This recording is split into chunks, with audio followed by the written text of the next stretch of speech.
Une campagne massive pour Windows 8, la fausse bonne nouvelle du Galaxy S3 Mini, Office 2013 est terminé, Snapcar le taxi depuis son smartphone et la question du jour sur l'avenir des adresses Live et Hotmail. Salut à tous, on est le vendredi 12 octobre 2012 et c'est le Fresh News du week-end. This is funky fresh. This is funky fresh.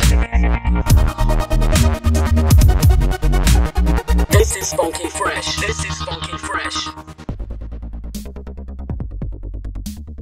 La sortie est prévue pour le 26 octobre, mais selon des sources internes, c'est ce week-end que Microsoft va lancer sa campagne de promotion pour le tout nouveau système d'exploitation Windows 8 et elle risque d'être massive.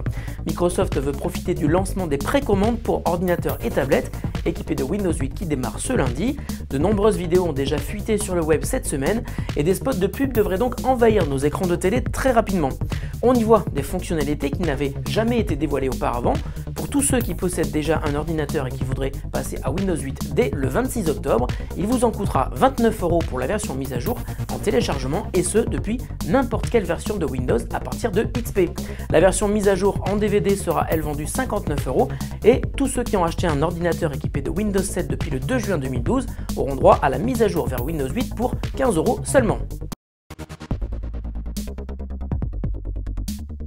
Comme prévu hier, Samsung a dévoilé officiellement le Galaxy S3 Mini. Autant le dire tout de suite, contrairement à ce qu'indiquait Samsung avant-hier, ce smartphone n'a absolument rien à voir avec le Galaxy S3. Ils n'ont d'ailleurs qu'un seul point commun, ils embarquent tous les deux Jelly Bean. Pour le reste, tout a été revu à la baisse, un processeur moins puissant, une résolution d'écran qui n'est plus HD, un capteur photo qui descend à 5 mégapixels.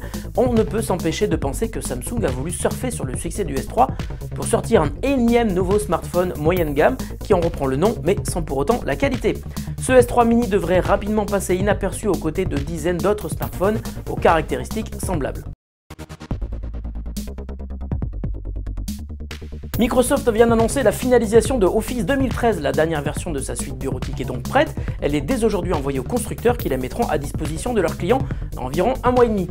Office 2013 a beaucoup évolué par rapport à la version 2010, elle est par exemple dotée d'une toute nouvelle interface et bien entendu donnera une large place à l'utilisation sur tablette tactile. Mais Office a-t-il encore de l'avenir face aux suites gratuites et hébergées comme Google Docs? Il faudra attendre début 2013 pour le savoir, date à laquelle la 15e version de Microsoft Office sera disponible pour le grand public. Affaire à suivre. Si vous habitez Paris, vous le savez sans doute, trouver un taxi libre est souvent mission impossible. Pour cette raison, de nombreuses sociétés alternatives aux compagnies de taxi classiques se sont créées pour répondre à une demande toujours aussi forte. Snapcar est l'une d'elles et elle révolutionne la course en taxi grâce à votre smartphone. Vous devez d'abord télécharger l'appli sur le smartphone, y entrer votre numéro de CB et c'est tout. Pas besoin de réserver, pas besoin d'appeler, vous cliquez sur le bouton Snapbook dans l'application. Vous pouvez ainsi choisir votre chauffeur de taxi sur photo et ce dernier vient à votre rencontre. Vous pouvez même converser avec lui par SMS et l'appeler en cliquant sur un bouton.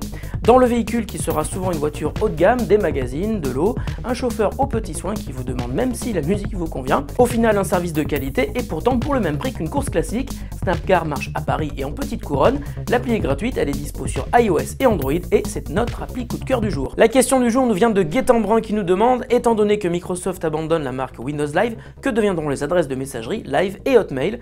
Merci pour la question Guettan.